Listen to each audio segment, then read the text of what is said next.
In 21 years on the job, this is by far the most dire and extreme case that I had come across that I've ever investigated. The abuse included waterboarding, strangling, lighting her on fire, beating her with a crowbar, breaking her nose, punching, and sexual abuse. Initially, she was pretty reluctant to disclose about who had been hurting her. There had been some threats made by her parents. And then following the interview, a medical examination just really revealed how dire the situation was, how extreme the abuse had been. Every second, I was always like, okay, this is gonna be it. Were you waiting for someone to rescue you? What was going through your mind, honey, when that was all happening? Honestly, like, this is like my last shot, I can't do it anymore. But then there was just always that one point where I'm just like I gotta hold on. There's my siblings who need me. What's gonna happen to them? They can't be left alone with these people. The fact that a family member recognized these signs, whether it was physically or visibly seeing this child and, something is wrong, for that family member to have made that call kickstarted everything of a shift to make a difference.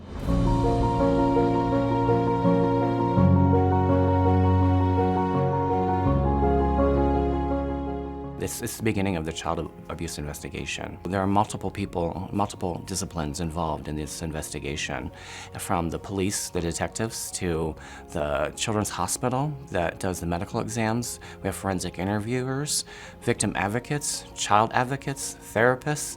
We come together for the child and their family. And we can get what used to take weeks, we can get that done within a couple hours. We received the 2 little ones first. Once we were able to adopt them, it was like, I'm a mom. These are my babies. The first thing she asked us was, how are my siblings? And would it be okay to call you mom and dad? And I'm like, oh, yes. Sorry. She is a bright young lady and full of joy. No matter what trauma she had been through, she still has a smile. Can you just tell me what you feel about the great people who supported you over at Childhelp?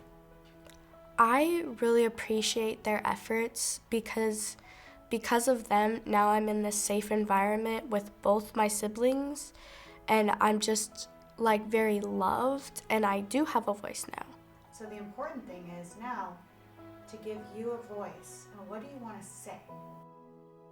I feel like people need to really watch out for kids because it is a dangerous situation to have kids that are just kept in the dark and they don't get a chance to actually say anything, and the world just goes on without even knowing.